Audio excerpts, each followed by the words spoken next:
Ya está grabando, cuando quieran. Hola, Mario. Hola, buen día a todos. ¿Cómo andan? Buen día. Luciano, Buen día. Gracias, Luciano. Después, ¿dónde se sube? Después, ¿dónde se sube esto? En el canal de Conexión Eléctrica y de YouTube y en el canal de la UTN.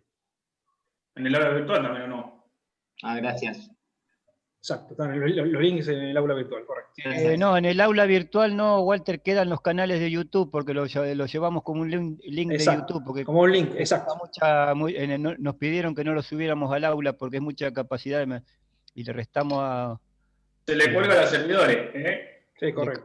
Le cargamos demasiado el servidor, entonces pasamos los links y van a los canales correspondientes. Perfecto, bien. Listo. Bueno, arrancamos. Mi nombre es Horacio del Bianco. Vamos a estar junto con Walter Arista. Y lo que vamos a tratar de hacer es darle un pequeño pantallazo de la máquina sincrónica. Más que nada la parte práctica, no nos vamos a meter ni en fórmulas, ni en teoría, ni nada por el estilo, pero más que nada cosas que alguna vez vamos a necesitar al entrar a, no sé, a una fábrica, a un lugar y ver un motor y saber qué es, saber leer una chapa, tener una pequeña idea y después si eso despierta las ganas de saber un poco más y de interiorizarse de otras cosas y de profundizar, les vamos a dejar alguna bibliografía, unos links también en el canal de YouTube de Conexión Eléctrica.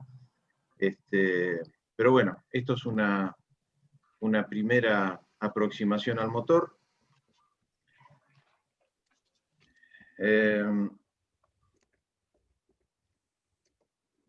Vamos a hablar de un tipo de motor en especial.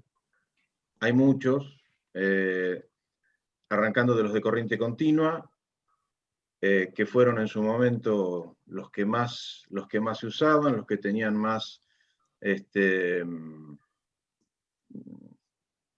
posibilidades que los otros, la posibilidad de regular la velocidad de un motor de continua con la excitación independiente y ese tipo de cosas, y después con el avance de los motores de alterna y toda la electrónica que lo acompañan, todo esto fue quedando más en desuso. Hay cosas que todavía las vemos, el motor serie lo vemos en los burros de los motores, en las herramientas como la agujereadora y eso todavía vemos un motor serie funcionando como motor universal, trabajando en alterna.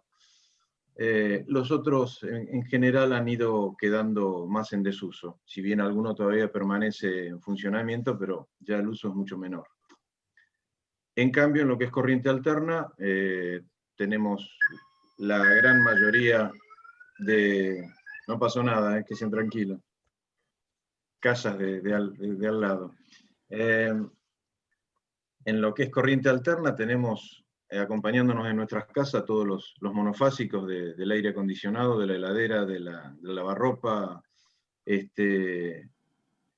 y tenemos los trifásicos, o polifásicos también como se llaman, de los cuales nos vamos a referir a los de asincrónicos, los que principalmente se usan como motores, y dentro de ellos al jaula de ardilla, que es el que más se difunde en todas las fábricas, en todos los elementos que usamos, en todos los equipos que usamos motores, vamos a encontrar este equipo porque es el más simple y con menos mantenimiento, un montón de ventajas tiene respecto a los otros.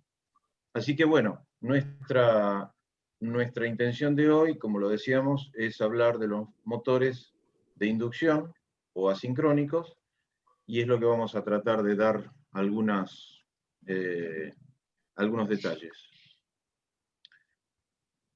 Son los que habitualmente ven en una fábrica,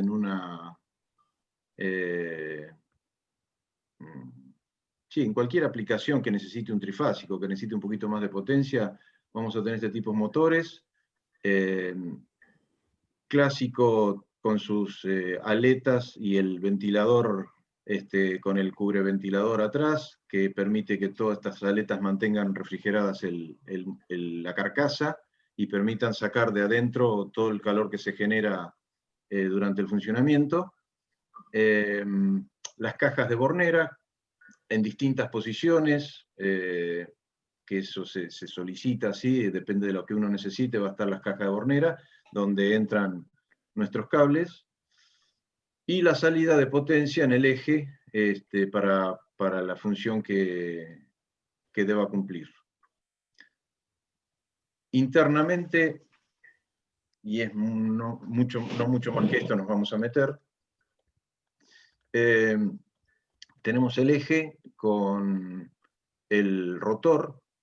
En este caso el de jaula de ardilla es un rotor, ahora vamos a ver bien exactamente cómo es, pero es un rotor macizo que no tiene ningún tipo de aislante ni nada, es muy robusto, muy sencillo, con los dos rodamientos de trabajo en ambas puntas, y al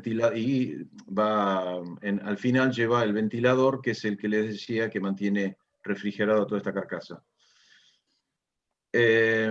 Por otro lado tenemos el estator, toda la parte fija, que tiene los paquetes de bobinas que nos permiten generar el campo magnético que hace girar ese rotor, y tenemos toda la parte de la transmisión del flujo magnético a través del hierro o yugos.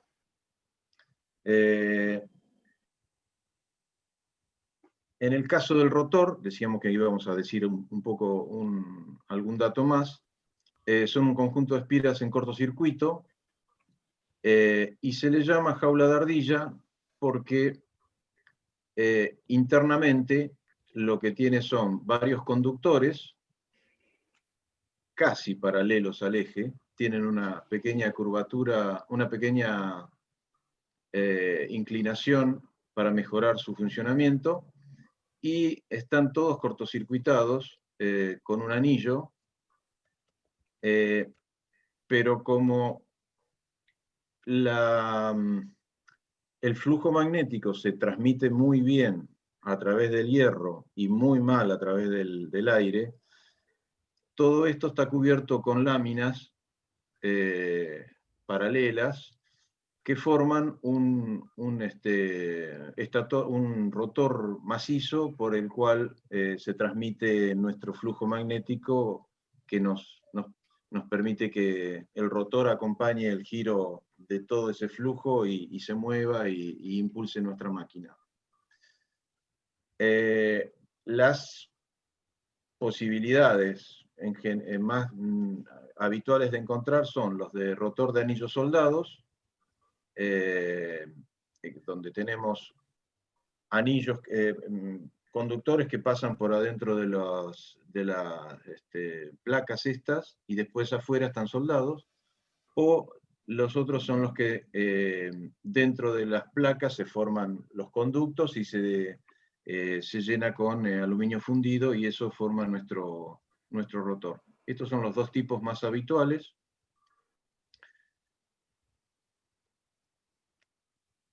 Vamos primero acá.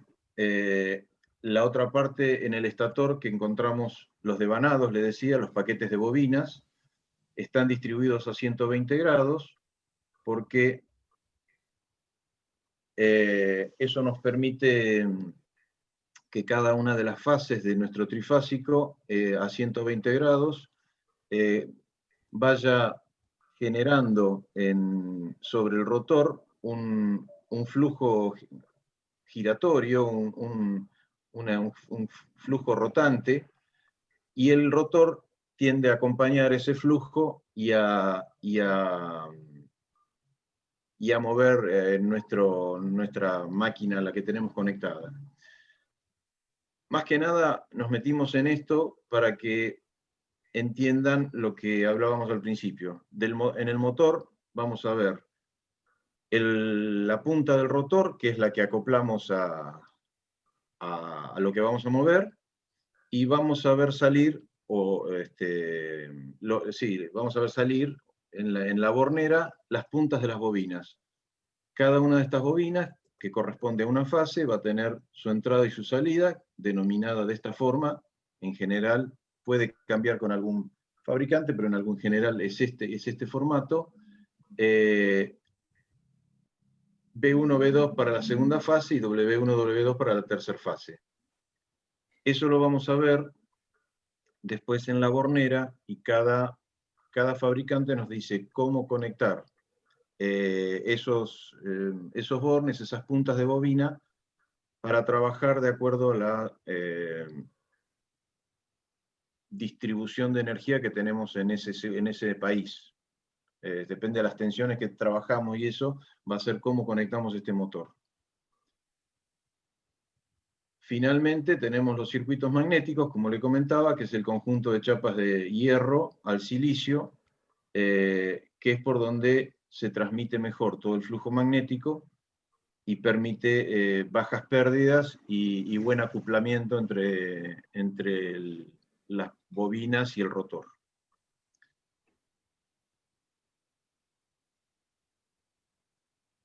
Vamos a ver ahora lo otro que encontramos cuando vemos un motor, aparte del eje y de los cables y de las borneras. Vamos a ver la chapa, que es muy, muy importante. Nos va a decir muy bien las características del motor, para qué sirve, en qué ambiente puede estar, hasta qué temperatura puede aguantar.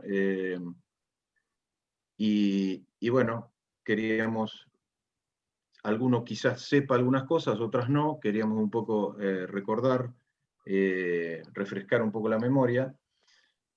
Esta es un ejemplo de placa, no es una placa de un motor específico.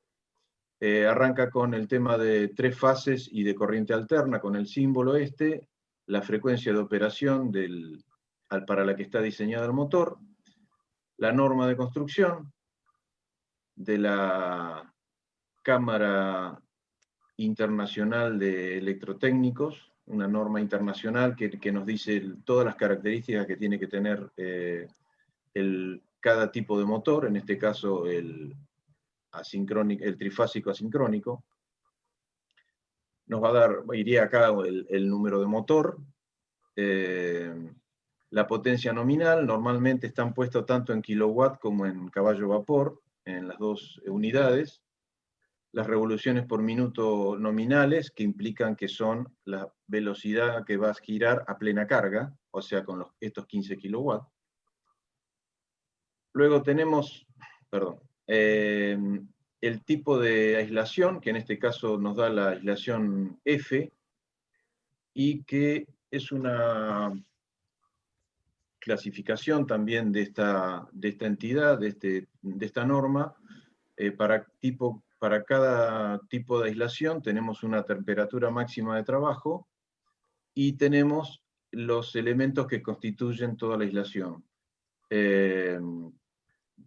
Tejidos de fibra de vidrio barnizados, papeles de mica y amianto, compuestos a base de poliamida. Bueno, en definitiva nos da todos los elementos que constituyen la clase F y que soportan hasta los 155 grados en su funcionamiento. Luego tenemos el coseno de phi, o factor de potencia. Nos da un poco la calidad de la máquina, cuánto de la potencia que circula por esa máquina va a poder ser transformada en potencia mecánica. También es importante para los requerimientos de cualquier industria en cuanto al coseno de phi hacia el distribuidor. Sabemos que por debajo de determinados valores se tienen multas, con lo cual el tema del coseno de phi es bastante importante. Luego de esto tenemos los tipos de conexión que nos sugiere el fabricante en función de las tensiones que tenemos en cada lugar, en cada país que vamos a usar este motor. Y entonces acá vamos al tipo de conexión y vamos a ir a la bornera. Y esos 2 puntas por bobina, o 6 puntas en total que veíamos de las bobinas, van a llegar a esta parte. Si destapamos la bornera, vamos a encontrar estos 6 conectores, donde del lado adentro está la salida de cada bobina. Y después el fabricante nos va a decir en ese lugar qué puntas de bobina están puestas, y nos van a dar unas pletinas de cobre, unas chapitas con ya las medidas como para poder ponerlas en vertical o en horizontal.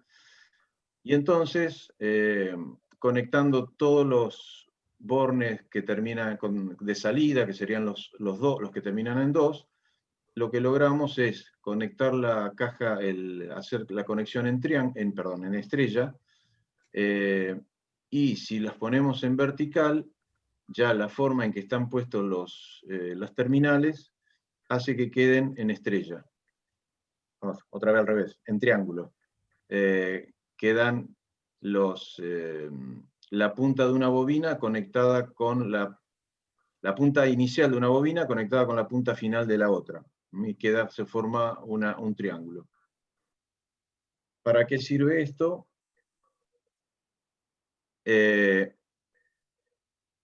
Para que, dependiendo de la tensión con que trabajamos en el lugar, le demos a las bobinas la tensión y la corriente de trabajo que corresponde. En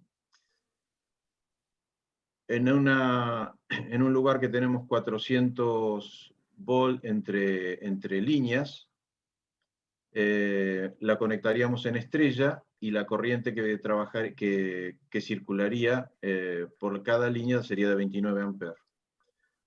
En cambio, en algunos países que tenemos líneas de 230 volt entre líneas, de tensión entre líneas, tendríamos que conectarlo en triángulo, y la corriente que circularía por cada línea sería de 50 amperes.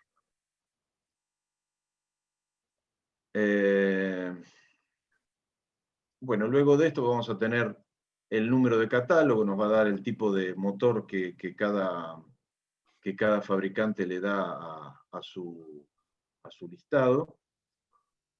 Vamos a tener el grado de protección, el IP, que nos indica en qué lugar podemos usar esos motores.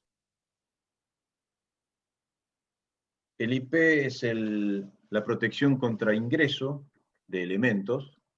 El primer número nos da el grado de protección para ingreso de elementos sólidos, y el segundo para elementos líquidos. En este caso habíamos dicho que era IP54. El 5, que es el primer número, nos dice que protección ante el polvo. No es estanco al polvo, sino que tiene protección ante el polvo. Esperamos que sea una cantidad mínima que pueda entrar. Y el 4 es protección ante salpicaduras de agua, o sea, en un lugar donde puede haber alguna gota, algo de vez en cuando no le haría problema, pero no soportaría, por ejemplo, chorros de agua, que para eso debería ser 55. Acá está todo el listado, les queda por si alguna vez lo necesitan. Bueno, y los kilos, que ahora en la otra chapa que vamos a ver, una chapa real, lo van a ver, están indicados, y es importante porque el día que uno necesita mover un equipo, por lo menos sabe qué tipo de elemento de elevación tiene que tener para poder levantarlo. Esta es una chapa real.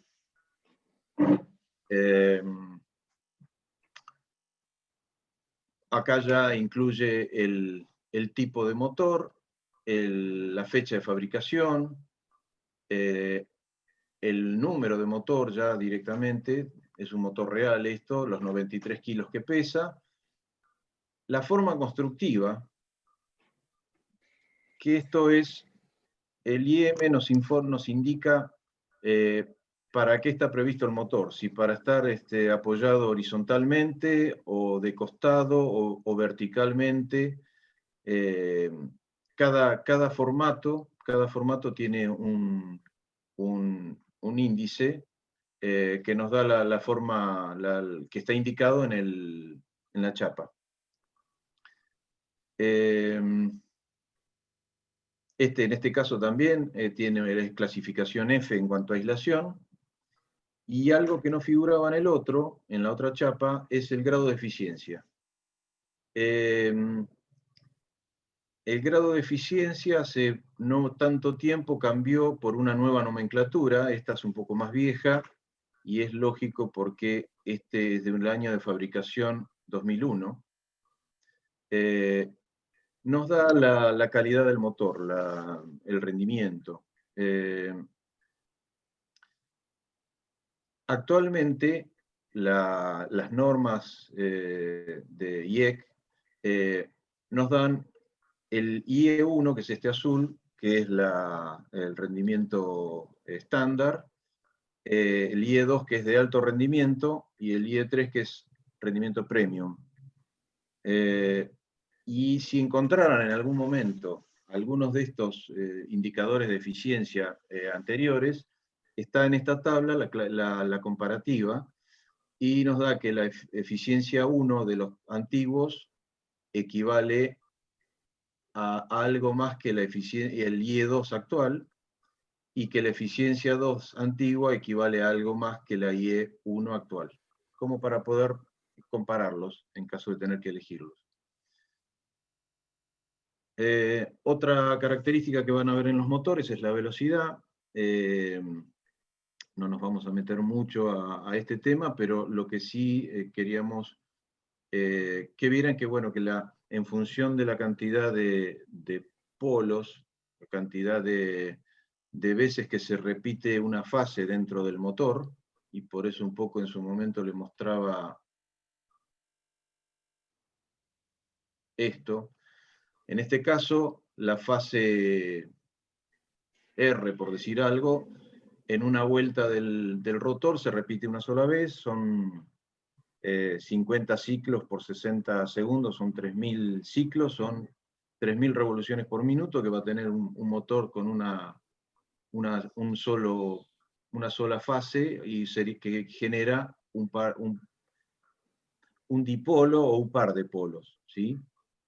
En caso de repetir esta fase más de una vez, va disminuyendo la cantidad de revoluciones que necesita el rotor para seguir a esa velocidad de rotación del flujo magnético.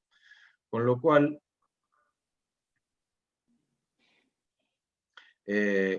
van a encontrar motores de 3.000, la mayor parte de los que van a encontrar son los de 2 pares de polos, o 4 polos sería, que son de 1.500, algo de 1.000 van a encontrar, y ya estos ya les va a costar un poquito más encontrarlos. Según contaba Mario, que está un poco más en este tema, este de 16 polos es bastante difícil de conseguir.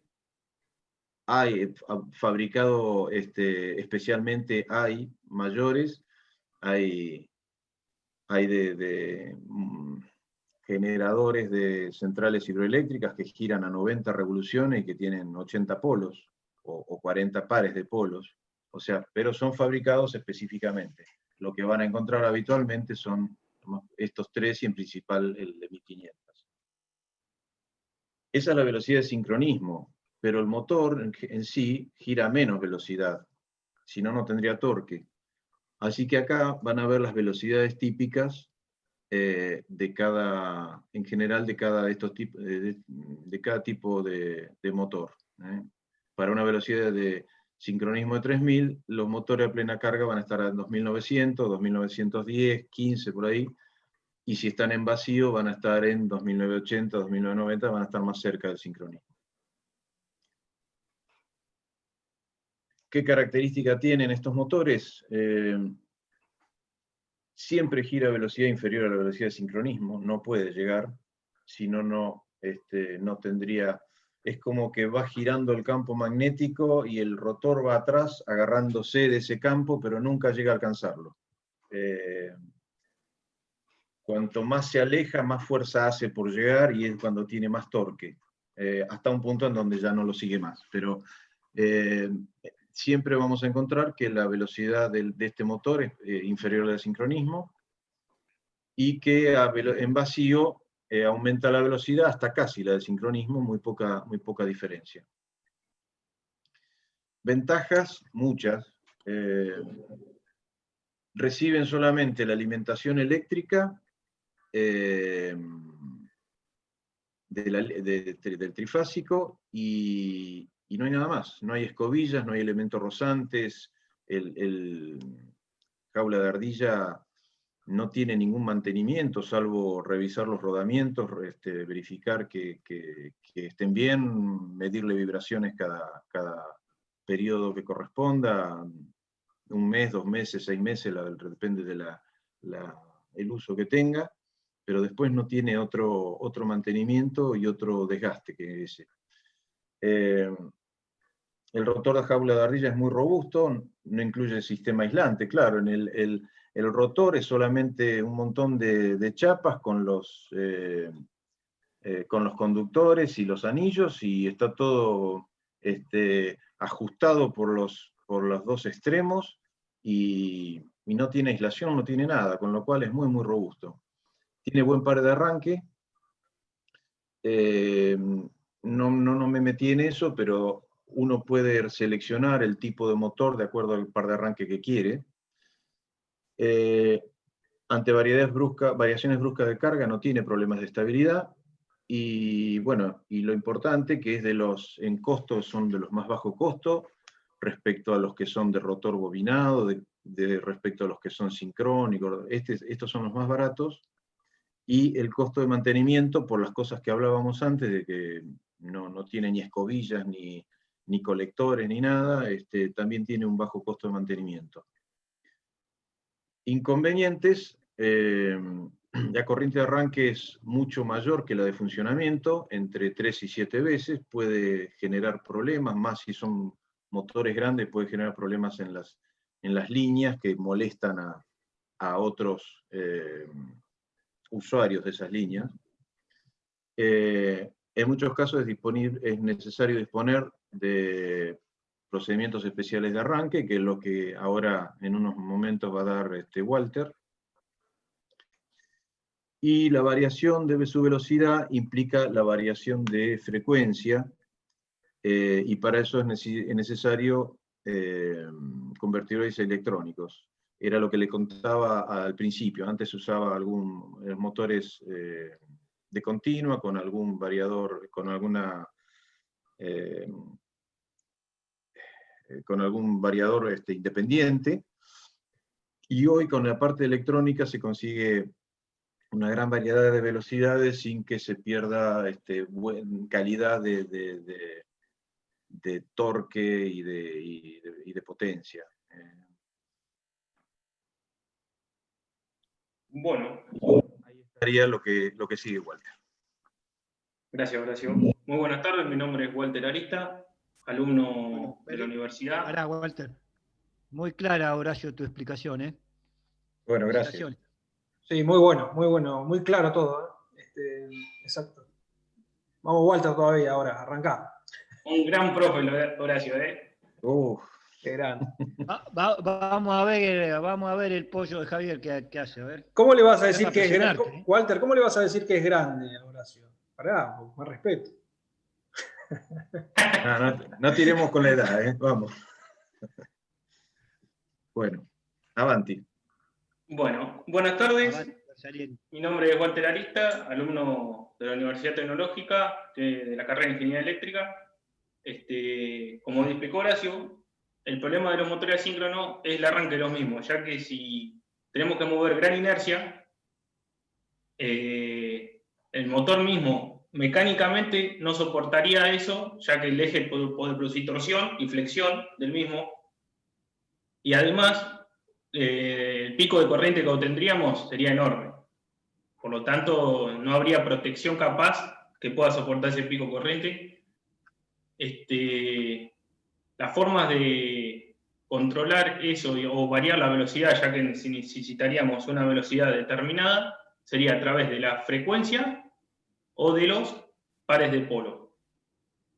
Como indica la fórmula, si variamos la frecuencia, son variadores estáticos, de los cuales lo que hace es variar la frecuencia de la red a través de pulsos PWM, y los pares de polo variando la conexión del motor mismo. Como se dijo, teníamos 6 bornes en un motor, así descartando los de rotor bobinado, ¿no es cierto? Que son motores especiales eso. Siguiente oración. Ahí está. Bueno, los arranques pueden ser, eléctricamente lo podemos hacer un arranque directo, trifásico en estrella, arranque estrella-triángulo, que es lo que más se usa en lo que es la industria de cereal, por ejemplo, una planta de acopio de grano, un acarreador de grano estaría comandado casi el 80% de la industria con un arranque estrella-triángulo.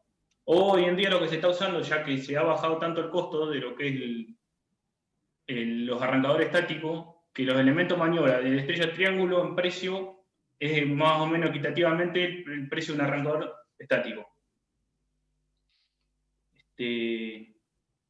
Bueno, estos serían los elementos de maniobra para un motor, ya que el contactor lo que hace es contactor conmuta lo que es la corriente en función del elemento de comando que yo quiera, un guardamotor, que es protección contra cortocircuitos, y un relé térmico, que es protección contra sobrecargas. En este caso, un bilámina. Bueno, ahora vamos a pasar a mostrar cómo sería un arranque directo, ¿no? O sea, eléctricamente hablando. Permiso, ahora yo te voy a cortar la presentación. Sí, dale. Esto sería lo que es un arranque directo. Vamos a pasar a simularlo. Tenemos las 3 fases acá, desfasada 120 grados eléctrico entre ellas. Suponemos trifásica balanceada. La puesta a tierra solidaria siempre a lo que es los elementos de maniobra.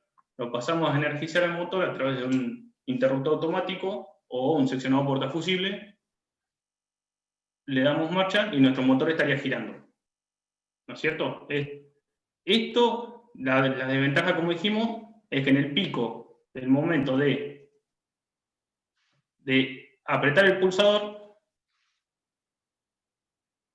bueno, este programa es tremendo para eso. En este momento tendríamos un pico muy grande de corriente por el efecto magnético para energizar los campos estatóricos del motor, y por eso físicamente no se podría hacerlo, ya que necesitaríamos un contactor tan grande en lo que es escala de corriente de cortocircuito, o sea, poder soportar físicamente los contactos, el pico corriente, ¿no? Y bueno, el pico corriente en lo que es el interruptor también, ¿no?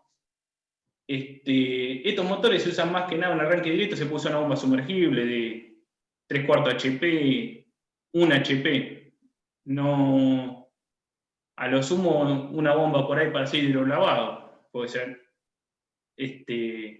Sería un circuito tan sencillo como esto. Vamos a simular una falla de por X razón el motor está girando, una bomba se quedó sin agua y se empieza a calentar, ¿no es cierto?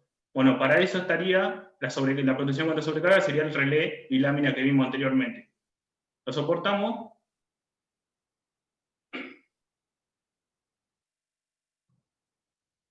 Estaría girando en marcha. Bueno, ahora no estaría andando. Bueno, no sé.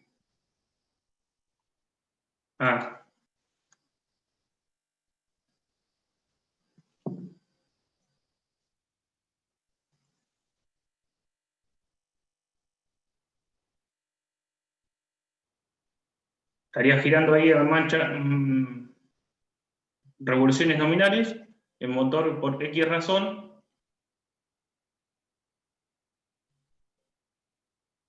Bueno, no sé qué le pasa, que se nota que se tilda, che, mucho. Bueno, ahora vamos a pasar a... Este circuito es el más básico de todo, ¿no es cierto? No es muy utilizado.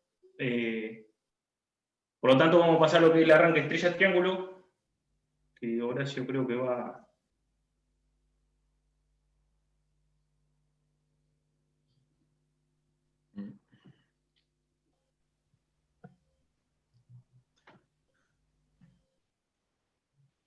Bueno, ahí tenés. Bueno, en este caso, nosotros lo que usaríamos sería un motor por chapa 380/660, ya que para esta bobina, en el caso estrella, ¿no es cierto? Tenemos 220, tensión de fase, o sea, 380 entre líneas. Si usaríamos una bobina apta para 660, la corriente, aparte de reducirse radie 3 veces por ser una estrella, la bobina al ser de 660 no giraría a velocidad de régimen, sino una velocidad limitada, y a su vez, como la velocidad es proporcional al torque de la misma y de la potencia de la máquina, no tendríamos el torque máximo, lo que sería en la etapa estrella, ¿no es cierto? Pero lo que sí, por ahí, si la carga necesitas un tiempo de inercia para poder moverla, ya sea una cinta transportadora, por ejemplo, que es un ejemplo muy bruto, ¿no? Pero se pondría primero en estrella durante un tiempo hasta que se estabiliza la velocidad de régimen reducida, por estar conectado en estrella a tensión reducida, porque la bobina de 660 y el motor tenemos 220 entre fase y neutro, o centro estrella, tiraría a velocidad reducida eléctricamente limitado. Y luego, después de un tiempo, a través de un... Pasalo, Horacio. Tras un tiempo pasaría la conexión triángulo, que en el motor 380, 660 está 380 en triángulo. Por tanto, esta sería la velocidad de régimen.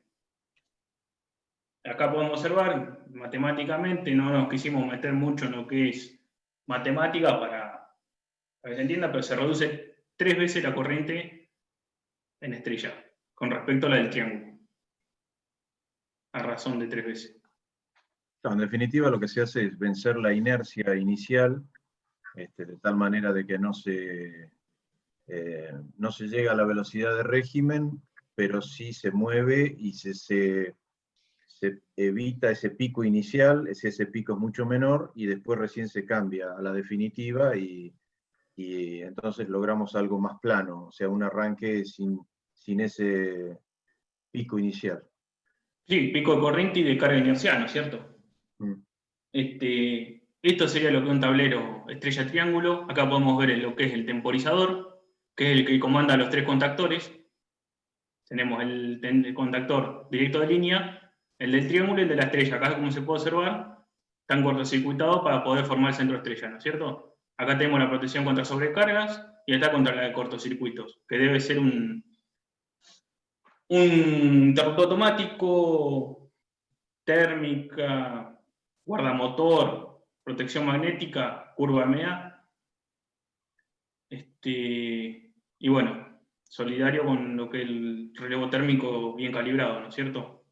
Ahora vamos a pasar a mostrar lo que sería la simulación de lo que es el arranque estrella-triángulo.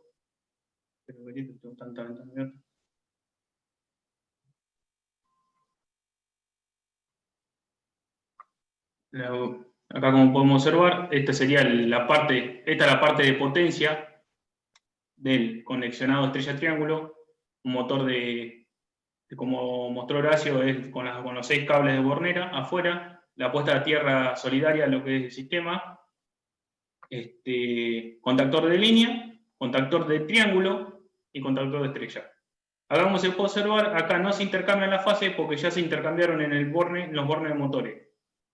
Ya vienen hechos así, o sea, ya vienen intercambiados. Los motores viejos me parece que no, pero los que vienen ahora están todos intercambiados tal que se pongan verticalmente las chapas y ya quede en triángulo. Y esta es la parte de comando de lo que es el motor. Estos son los contactos del relevo térmico. normal abierto, normal cerrado, que estarían encima del relevo térmico como se vio en la imagen, no sé si lo mostré. Un pulsador normal cerrado, que es parada, normal abierto, que es para poner en marcha el sistema, enclavado eléctricamente con un contacto auxiliar normal abierto del contactor, ¿no es cierto?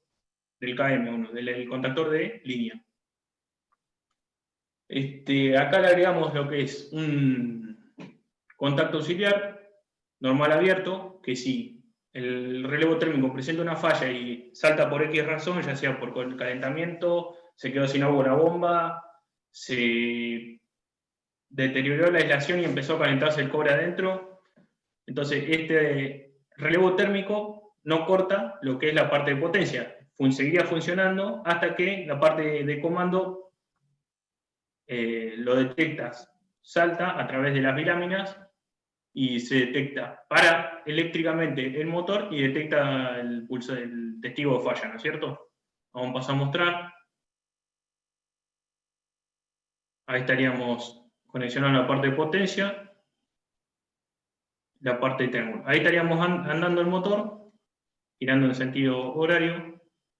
Acá, como se puede observar, le hicimos lo que es un enclavamiento eléctrico de seguridad, se le llama, que es cruzar lo que es los contactos normal cerrado de los contactores. Entonces cuando pega el contactor de estrella o acciona, se abre la parte de, como sería, de conmutación del triángulo, tal que nunca se puedan conectar las dos puntas, porque si no sería un cortocircuito trifásico. Ahí saltó al triángulo, tiene un tiempo creo de 10 segundos, ahora lo vamos a achicar, y ahí ya estaría en velocidad régimen el motor. 380 entre bobinas. Bueno, vamos a simular lo que es una falla. Ahí saltó, se desenclavó eléctricamente y me acusó el testigo de falla del motor. Este es lo que el 80% de los lugares tienen. Hasta hoy en día se sigue usando, en un sistema muy usado, en lo que es industria,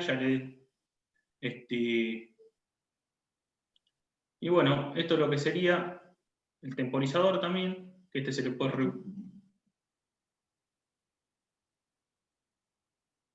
Vamos a ver un tiempo más reducido, porque una estrella triángulo por ahí.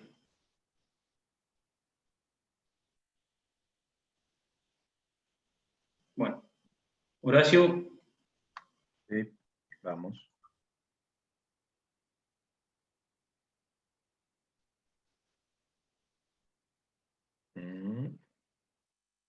Para, que me parece que no elegí bien, ahora sí. ¿Alguna pregunta hasta ahora? Sí. Decime. Cuando arrancás directamente. El arranque directo. Sí, por más que tenga mucha carga, el pico de corriente puede llegar a hacerle mal a los bobinados del estator. Sí, todavía. Sí. Y calcular que la potencia de disipación de una bobina es I cuadrado R. La resistencia del bobinado en cuadratura con la corriente. Por lo tanto, si la corriente es grande, 4 veces más grande va a ser la potencia de disipación de calor. Por lo tanto, a una pequeña variación de corriente vamos a tener una gran disipación de calor en lo que sería la bobina. Aparte de la bobina, físicamente tienen que aislarla de adentro hacia afuera, ¿no? Entonces tenemos la carcasa estatórica con las chapas del silicio, y eso, imagínate que el calor tiene que recurrir afuera. Por eso es que, para lograr más superficie de disipación de calor, lo que se hace es el aleteado mismo.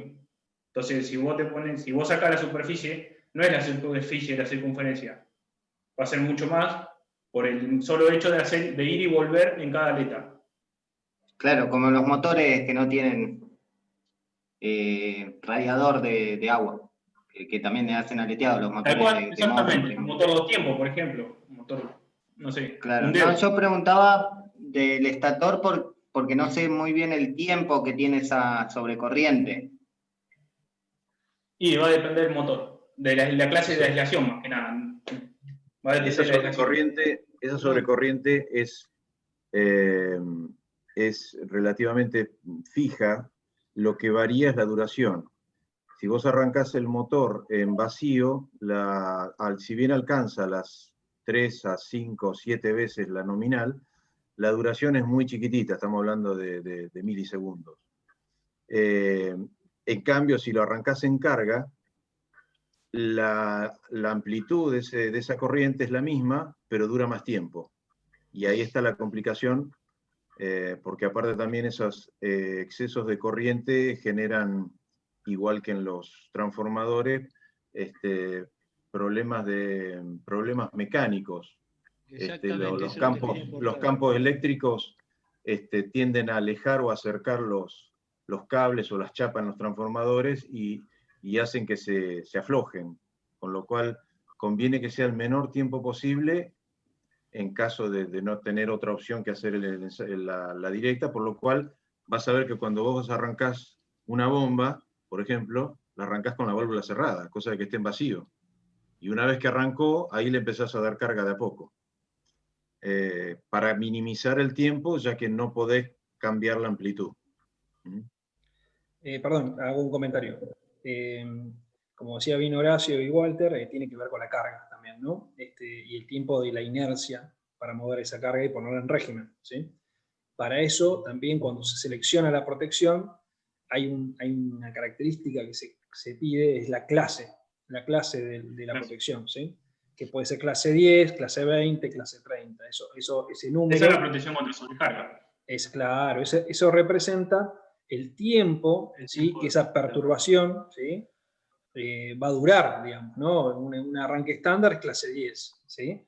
Pero ya un arranque especial ya puede ser clase 30, ¿sí?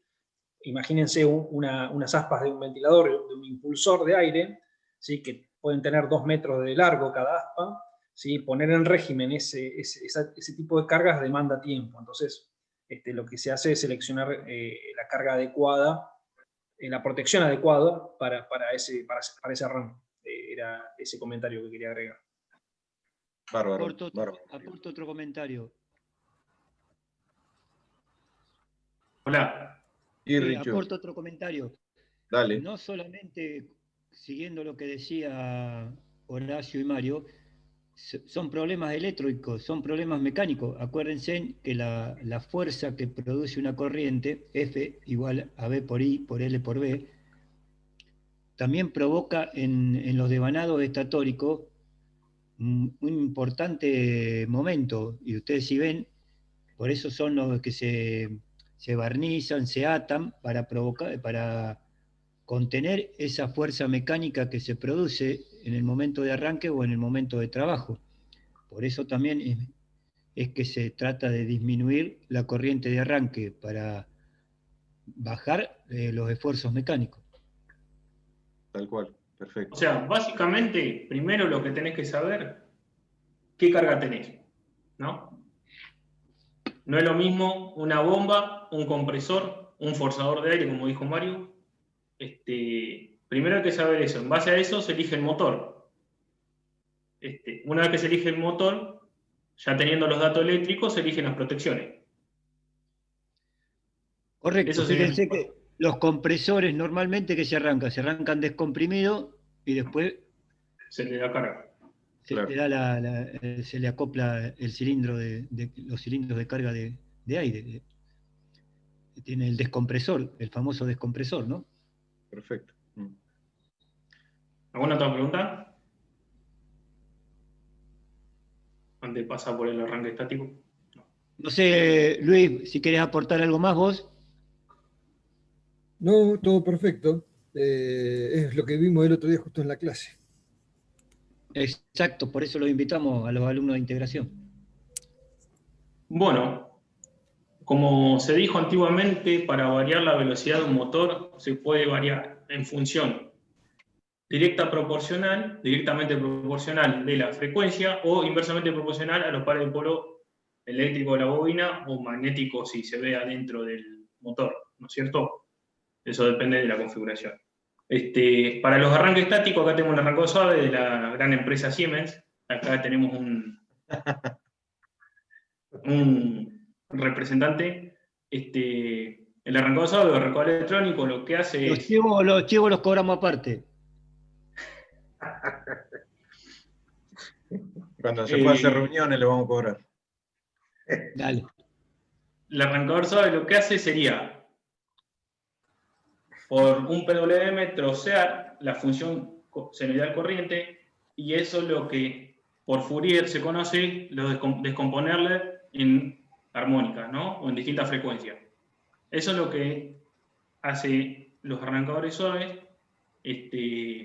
trocea lo que es la función, y en función de eso va variando la velocidad, ya preestablecida en el elemento, ¿no es cierto? Lo único que se puede variar es el tiempo hasta que llega a velocidad de régimen, desde el punto cero hasta velocidad de régimen. Y eso va a depender también de la carga, como se dijo. No es lo mismo mover una cinta transportadora cargada a mover una bomba o en función de la carga.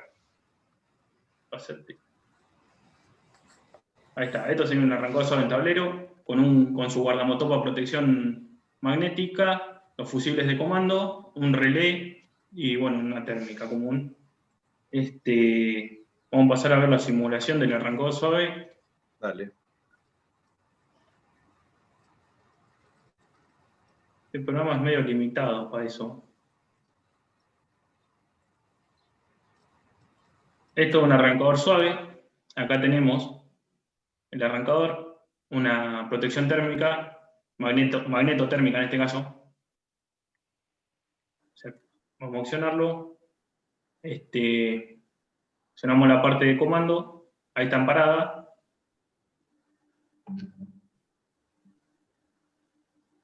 Estaría en marcha. Motor girando. Ya tiene la curva cargada, lo que es el elemento electrónico, hasta su velocidad de régimen, ¿no es cierto? Este es el más básico de todo, es lo que se viene usando hasta ahora, pulsador parada. Es lo que se viene ahora. ¿Por qué? Porque acortás costos en lo que es contactores y elementos de comando, que es de por sí un contactor ya es caro.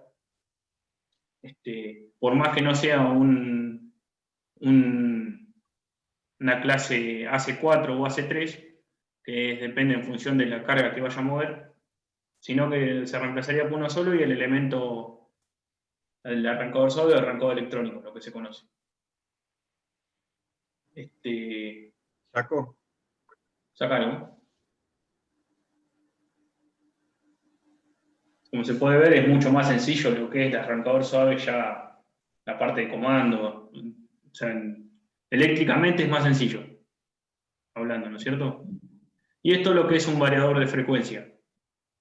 El variador de frecuencia es en ciertas palabras, es un arrancador electrónico, pero pudiendo configurar a través de un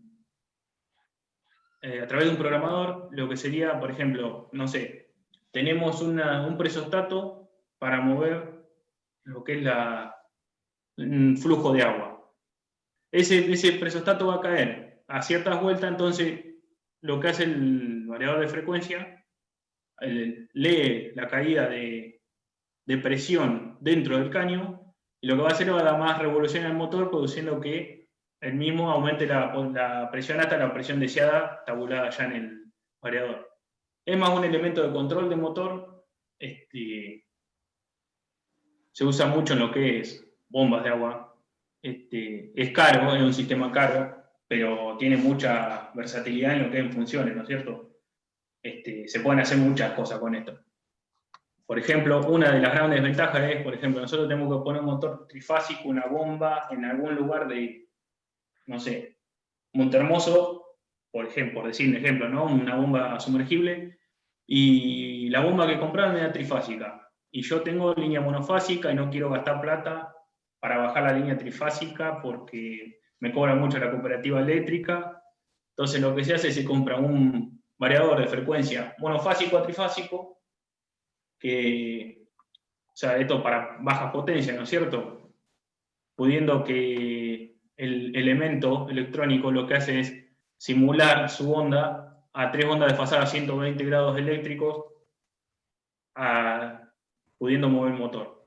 Tiene la parte de comando, como se puede ver, bueno, acá tiene todas las etapas de comando, como por ejemplo este potenciómetro analógico, que lo podemos tabular o setear en función de la frecuencia del variador, y en función de la frecuencia va a ir, como dijimos, proporcionalmente a la velocidad de sincronismo del motor. Y esta es la parte de comando. Tiene un transformador de tensión para de 220 a 24, tensión de muy baja seguridad, de muy baja tensión de seguridad. Acá se puede ver la bobina del contactor KM1. Bueno, un elemento debe ser un economizador de corriente para lo que es los 24 volts de continua. Contactos auxiliares, bueno. Y esta sería por ejemplo, tenemos un motor de 25 caballos. Ya en esos precios no podemos andar jugando en lo que es protecciones. Hay que realmente poner algo que se banque esa potencia, esa corriente, ¿no? Porque estamos hablando de 25 caballos, o estamos hablando de una corriente de 80 amperes, más o menos. 75. Lo que se hace, se pone el variador para lo que vaya la curva de lo que es de las revoluciones, vaya en forma cuadrática o cúbica en función de la carga, y lo va componiendo por Fourier el variador. Básicamente es eso. Después, bueno, hay para hablar muchísimo más, ¿no? Pero eléctricamente, visto del borne hacia afuera, sería así. ¿Alguna pregunta? Nadie. Un detalle, perdón, Walter, del comentario Sí. que hiciste de los variadores monofásicos. Recuerden que van a tener como salida una trifásica de 220. Entonces van a tener que acomodar las chapas según corresponda, ¿sí? Si por en error, ese caso, sí. Si por error no ponen las chapas para alimentación 220 del motor, va a ser un motor de menor potencia, ¿no? Porque va a esperar 380 y va a recibir 220, ¿sí? Ese comentario nada más. Depende de los bornes motor, si uno 380, 660 o 220, 380, claro. Está perfecto lo que hicimos ahí. Perdón, en general son hasta 4 kilowatts. 4 kilowatts los motores que son 220, 380 en el mercado, digamos, sí. ¿no? Entonces, digamos, Sí. Vos no vas a alimentar un motor mayor de 4 kilowatts con trifásica 220. No, tal cual. Es difícil. Tal cual. Es difícil, por eso. Económicamente ya sería imposible. Claro, exacto. Un variador de esas características, estamos hablando, no sé, vos, Mario, debes saber más los números, pero qué sé yo, calculo yo, $1.000, 1.500, no sé. Bueno, esto sería lo que... Consulta. Eso, había una consulta por ahí de eso. Sí, ¿qué tal? Con respecto a la resistencia de frenado, ¿qué valor sería? Depende de la carga, ¿no? Depende de la carga del motor, la resistencia de frenado del variador. Eso en función, también depende de la característica técnica del motor, pero no sé a qué resistencia bien te referís. O sea, la del variador que se le puede poner externa. Claro, No. que vos mostraste en la primera anterior. Sí, a ver, Horacio. Hay un conexionado de la resistencia de frenado. Esta. Claro que está. Acá. Claro, Acá. ahí le puedo responder yo a Seferino. ¿Cómo andás, Seferino? ¿Todo bien? Gracias por ¿Todo sumarte. bien? Gracias por sumarte. Gracias. Respecto a eso, para cada equipo, ¿sí? de determinada potencia, bueno, suponete un variador de 15 kilowatts, Sí. digamos, cada fabricante tiene la resistencia de 15 kilowatts para ofrecer a cada equipo asociado, ¿sí? Y es para frenar justamente, frenar el motor, y que como se pone en otro cuadrante, se pone en un cuadrante generador, el motor, toda esa energía que vuelve, el drive la invierte y la quema en una resistencia. También hoy en día hay equipos que regeneran, se llama regeneración, ¿sí? Claro, Inyectan toda esa corriente generada, no las quema en una resistencia, sino que la vuelve a ingresar adentro del sistema eléctrico, digamos, ¿no? De alguna manera, para ser aprovechada por otras cargas, ¿sí? No sé si... Por ahí la línea. ¿Cómo? Le inyectaría en la línea. Exactamente, aprovecha esa energía y la inserta en la red eléctrica. Sí, correcto. No sé si respondimos tu consulta. Sí, no quería saber el valor de la carga, de la resistencia, tiene que ser del mismo orden que la carga. Exactamente, acorde a la potencia del variador. Claro. Y en algunos casos puede ser superior. Puede ser superior cuando los frenados son sucesivos. Cuando hay frenados sucesivos que no se puede disipar esa potencia, se puede poner una resistencia superior. Entonces, digamos, vos tenés que ver cómo juega la disipación ahí, ¿no? Sí, sí, aparte creo que este variador vos le podés, dentro de todos los parámetros que tienen, poder programarlo en un 150% del valor nominal de potencia. Claro, depende de la carga. Claro. Depende si la carga es cuadrática o constante. Pero sí, es correcto. Esto lo tenés que, claro, lo tenés que disipar, tenés que tener una ventilación forzada. Es correcto lo que decís. Bueno, Sin duda. tenerlo aparte, ¿no? No dentro del control. Gracias por tu consulta. Bueno, gracias a ustedes. Bueno, y creo que ahí terminábamos, Walter, ¿no? Sí. Sí, bueno. es. Excelente exposición, Walter. Horacio, felicitaciones. Felicitaciones, muy bueno, muy claro todo. Excelente. Les queríamos agregar que, bueno, obviamente que todo esto fue bastante primario, bastante por arriba, no entramos ni en fórmulas ni en parte más técnica, pero bueno, le queríamos dejar un poco para el que quiere ahondar en algún tema o algo, la bibliografía que consideramos más adecuada para todos estos motores, que son cualquiera de estos 3 libros. Y además van a haber colgado en el canal de YouTube de Conexión Eléctrica 3 videos que explican, un profesor con mucha experiencia, explica todo lo que es el motor asincrónico, tanto cómo funciona, cómo se regula, así que están muy buenos. Y están los chicos del laboratorio, los becarios, estuvieron trabajando en ellos para editarlos un poco y dejar las partes más importantes, así que fue todo un trabajo en equipo. Horacio, Sí. yo ya lo puse en el chat como para que lo puedan levantar de ahí si quieren. Así también puse el link para hacer el registro, para que reciban el certificado, así que ahí pueden encontrar, por favor llénenlo, así también nos queda registro de las personas que asisten a las charlas, así que nada, de ya muy agradecidos. Che, Mario, Sí, antes de sí, seguir, agradecerle a Nerina, a Nay y a Maxi, porque no solamente editaron, sino hoy Nerina, en tiempo de descuento, trató de subir las charlas. Totalmente, sí, un esfuerzo. Al canal de YouTube, un muy esfuerzo, la agradecido verdad que muy agradecido a los becarios que nos acompañaron este año en forma virtual en el laboratorio. Excelente. Bueno, Mario, ¿qué tenés ahí? ¿Qué tenemos acá? La invitación a la próxima charla. Ahí la presentó Horacio, muy bueno. Horacio, gracias por ponerlo ahí en la presentación también.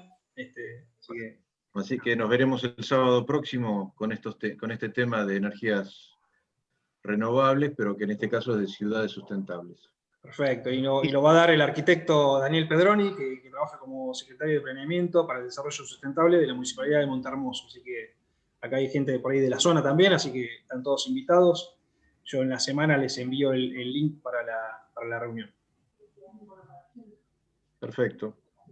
Antes de cerrar, a mí me gustaría escuchar un poquito de algún alumno en especial, el tema, si tienen alguna duda, un debate, alguna duda, y de los docentes, si quieren realizar algún aporte. Yo por mi parte claro. decía que estuve escuchando y me pareció claro y los conceptos y bastante completo. Muy bien, Renzo. Excelente. Y los chicos de integración eléctrica, quedó claro, quedó el concepto, quieren que veamos algún detalle más. Me interesa poder estar con ustedes en este momento que están en formación. Iván, Magliani. Todo claro, todo bien claro. Bien claro. Sí, para una aproximación, obviamente estamos en segunda, así que muchas cosas quedan en el aire un poquito, pero bueno, para una aproximación quedó claro. Por lo menos lo que vemos en integración quedó bien clarito. Excelente. Más que lo que ven en integración, también es muy práctica, por eso le pedí a Horacio a Horacio y a Walter que lo enfocaran desde el punto de vista de interpretar la chapa y de cómo operar el motor, que es fundamental, porque por más que sepamos la teoría del campo rotante, de cómo es el flujo con las jaulas de ardilla, si no interpretamos una chapa y sabemos cómo conectarlo, cómo protegerlo, y no somos ingenieros o profesionales o técnicos completamente. A mí, Horacio, antes de cerrar, si vos tenés un minuto y me volvés a la chapa del motor, me gustaría hacer algunos comentarios. Sí, sí. Más que nada de borne hacia afuera, ¿no? Del motor. Exactamente, de borne Estamos hacia hablando de afuera. borne hacia afuera. Si, después, teóricamente, si queremos hablar, tenemos que hablar, pero... Claramente. Sí, pero para eso se ve en la teoría, en charlas especiales. Estas son charlas formativas y de compartir. ¿Cuál querés? ¿Esta o la otra? Cualquiera de las dos.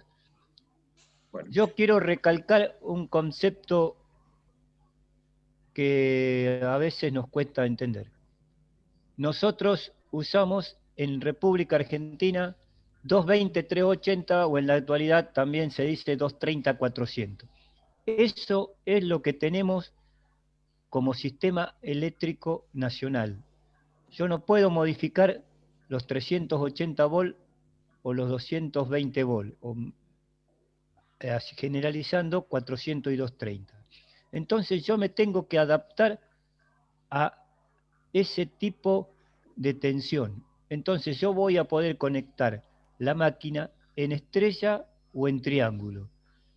Y lo que es, ¿cómo la quiero conectar? De la forma que obtenga el máximo rendimiento. Si tengo máquinas pequeñas, como hablaba Mario, hasta 4 kilowatts, y las voy a conectar en estrella. Si tengo máquinas mayores a 4 kilowatts, las voy a tener que conectar en triángulo. Y ahí viene donde empieza a jugar el arrancador más utilizado, que es el arrancador estrella-triángulo. Cuando yo conecto en triángulo, me va a decir 380, 660. 380 es la tensión que puede soportar cada bobina. Entonces, si yo lo conecto en estrella, voy a poder soportar 660 volt. Y si yo tuviera 660 volt entregado por el ente prestatario de energía, perfecto, lo podría conectar en estrella y tendría el máximo rendimiento. Como no tengo esa tensión, lo tengo que conectar para su funcionamiento normal sí o sí en triángulo. Y aprovecho esta capacidad para hacerlo arrancar a tensión reducida en estrella, con lo cual bajamos la corriente de arranque y que fue todo lo que charlamos durante esta charla. Es muy importante ver la chapa, ver cuánto es la tensión de funcionamiento normal. Yo a un motor de menor a 4 kilowatts que tenga 220, 380, no lo puedo arrancar en estrella triángulo. Porque lo quemo, porque si yo lo arranco en estrella y lo paso a triángulo, lo quemo, porque en triángulo le estoy poniendo una tensión de 380 volt a las bobinas cuando solamente pueden soportar 220. ¿Está claro? Y un motor de 380, 660 sí o sí lo tengo que conectar en triángulo. Si lo hago funcionar en estrella, voy a hacerlo funcionar a menor potencia, por lo tanto va a tener menor prestación. Menor par, claro. Eso es lo que quería recalcar. No sé, Perfecto. Mario, si querés aportar algo más, que No, vos tenés no, mucha... muy buen dato. Y, digamos, un dato adicional, digamos, ¿no? Porque después tenemos, estos son todos motores de baja que estamos viendo, motores de baja tensión, pero también así nos podemos encontrar con motores de media tensión en la industria, ¿sí? Alimentado en 13,2 y en 6,6, ¿sí? Así que, bueno, nada, entiendo que lo que hacen eso es elevar la tensión principalmente para bajar la corriente, ¿no? Y bajar la sección de los bobinados, ¿sí? Entonces bajan la sección del bobinado, entonces es un motor más chico, con menos peso por cobre. Así que nada, piensen un poquito, a lo mejor el año que viene podemos dar una charlita de motores de media tensión. ¿Sí? Nada, Sí, bajo la sección de los devanados, bajo la sección de los conductores de alimentación y bajo las protecciones. Correcto. Y puedo aumentar potencia, ¿no? Con eso. Exacto. Y torque al eje. Quería aclarar esto porque es una duda que nos ha surgido a todos. No hablo a nivel alumno, no a nivel ya de técnicos y profesionales más avesados, pero para los alumnos a veces este tipo de estrella, triángulo, cómo lo conecto, cómo no lo conecto, nos trae ciertas dudas. Agrego un datito más, Néstor, si me dejas, Horacio también, ¿sí? Walter. Si mostrás un poquito la otra chapa, Horacio, podés ser. Haciéndole propaganda a la marca, ¿eh? Por supuesto, aprovechemos. Yo no quería tirar el chivo, che, aprovechemos. Mario, bueno, ya pagaré el asado después cuando volvamos a la presencialidad. A ver, un dato. Ya que vamos todo, Mario, obvio, por supuesto, están todos invitados. Esto queda grabado, Por suerte son pocos, son 23. A ver, un dato que me parece que, no sé si no lo escuché o pasó por alto, hay un 160L ahí, que dice tamaño, ¿sí? Ese dato no es caprichoso, sino que indica un motor con patas apoyado en una superficie, es la altura desde la superficie al centro del eje, son 160 milímetros. Digamos, es un dato importante porque generalmente así es como se los pide, digamos. No solo la potencia, sino en este caso 18,5 kilowatts, sino que me dicen, ¿tenés un motor 160? Es muy típico esto en la industria, y se pide por este número, que es el de 160. Digamos. Nada, quería dentro de este IMB3 sería la distancia de acá hasta acá. No veo dónde estás. Sí, correcto, ahí está, exacto, acá. La altura desde el eje hasta la base. Esa altura, sí, correcto, ahí está. Sí, es esa altura. Sí. Y el Mario, L o M que está a continuación del número, habla de las zapatillas, donde están, cómo son los agujeros de abulonado, digamos, ¿no? Acá en este L es large, digamos, pero hay M también y hay S también, digamos. Habla del largo del motor, digamos, de la distancia entre las zapatas. ¿Sí? Está bien. Es un dato Mario, que un minuto más en esta diapositiva. Fíjense en lo importante que es esto. Yo tengo que mantener al motor en la posición de trabajo que me fija el fabricante. No puedo poner un IMB3 en posición vertical. Para eso tengo que usar IMB1, IMB1. Exacto. Exacto, un Víctor. O MB, si quiero usarlo costado. Es muy importante mantener la posición de funcionamiento, porque eso que trae mayores pérdidas, porque si puede permitir el ingreso de agua, el ingreso de humedad. Correcto. Es decir, también, por el diseño de los rodamientos. El diseño exactamente, también. Es muy importante si la carga cuelga del eje o no. También es un dato muy importante. Si es axial o es radial. Exactamente. También viene en el formato IMB corta 1, se ofrece con un techito, digamos, ¿no? Porque puede estar en intemperie, para que no se llene de hojas, también se puede ofrecer con un techito arriba.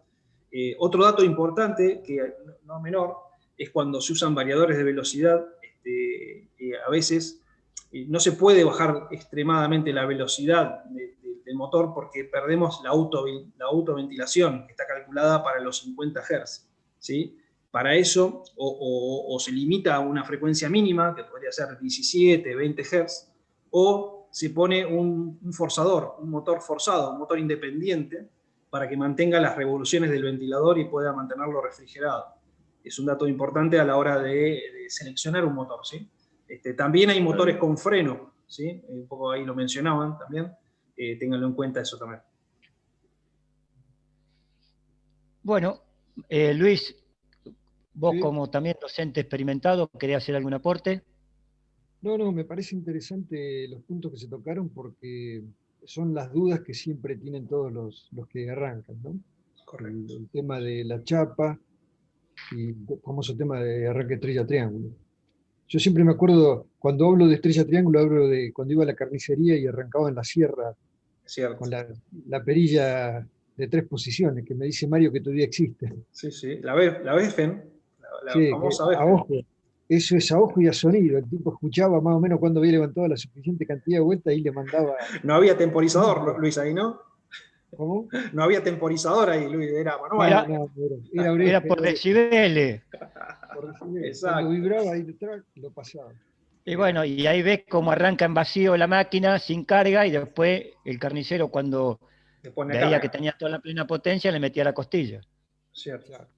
Qué tiempos aquello que había dado. Bueno, Javier, no sé si quieren aportar algo, Víctor. Sí, un tema interesante que tal vez se le podría pedir a algún civil es cómo se diseña el anclaje del motor. Porque los motores grandes, ¿vieron cuando nosotros los arrancamos arriba de los bancos? Zapatean. Empiezan a zapatear. Claro.